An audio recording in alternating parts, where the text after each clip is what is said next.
My name is Abdul Rahim Şemseddin, and I was born in Waco, Texas. My father was named John Mays, and my mother was named Melissa Davis. My mother passed when I was 6 years old. My father passed in 1980. I was raised up as a Christian. My father and my mother was Baptist. My sisters and my brothers was Baptist. We came from a Christian church, and they all was Baptist. I came up in a Christian environment, but I didn't go. I'm one of the ones that didn't go to church too much. You know, that wasn't. I just didn't go to church. My father was the one that tried to raise me because my mother passed when I was 6 years old. Somebody else had to raise me. So my sister, she was 7 years older than me, and my brother was 7 years older than she was. But our friends, our family members raised me until I was about 16, and I had to run off home because I didn't have no place else to go. And that's the way that was all about at that particular time. So, but that's the only thing that I can say about my family, because they all passed, and I wasn't nowhere around nobody that I know to take care of me, so I was on my own from 16 years old until now. But that's the kind of life that I had to live when I was back south. I'm from the South, and I didn't have too much schooling. You know, it's not the idea that I didn't come up in school, because I didn't have nobody to raise me. And I did it. Allah blessed me to go on my own through the trials and tribulations. So I made it, and I got a job working learn how to drive a truck. And I drove truck cross country through my whole life.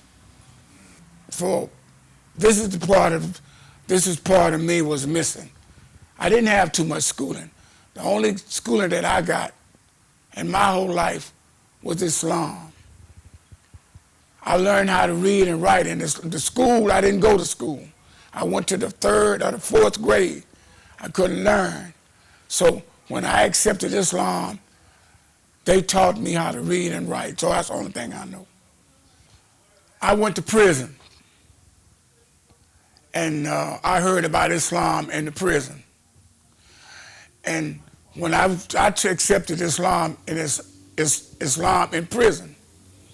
And when I accepted Islam, we couldn't walk around or go to the masjid. We had to walk. The brothers used to come and walk us around the yard. We couldn't gather in a room or come get together on a football team or bad team. They used to have to walk us around the yard one at a time to give us Islam.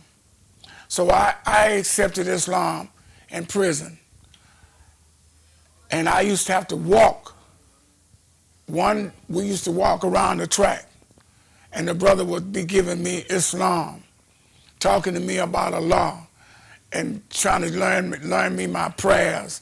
Just walking. And that's why I got interested in Islam, because it was altogether different from Christianity or any other thing that I was in.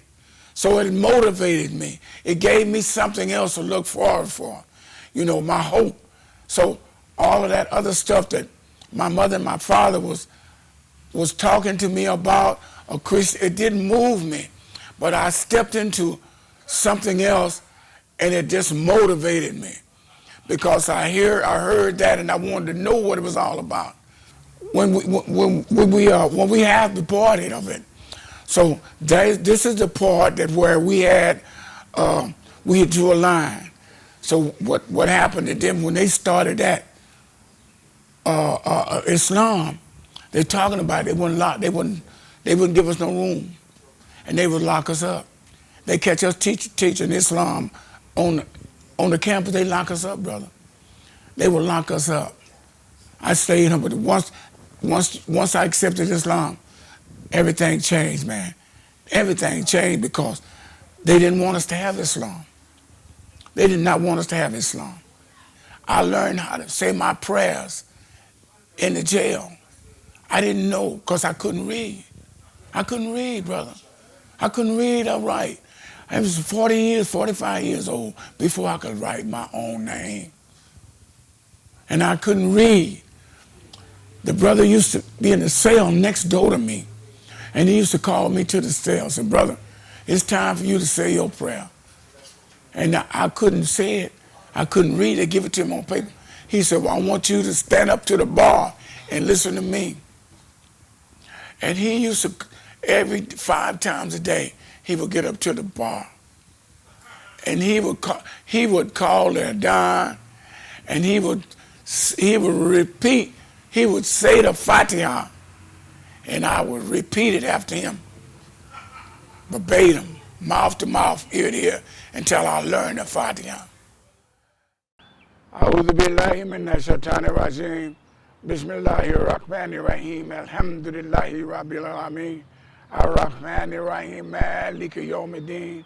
Iyyaka na'budu wa iyyaka nasta'in. Ihdina siratal mustaqim. Siratal ladzina an'amta alayhim ghayril maghdubi alayhim waladdallin. Amen. In the name of Allah, magnificent and merciful, all praise be to Allah, Lord of the world, the magnificent, the most merciful Master of this day of judgment. Dear alone do we serve, and our aid do we seek. Show us the straight way, the way of those upon whom thou hast bestowed thy grace, and not of those who wrath have done, nor those who go astray. Amen.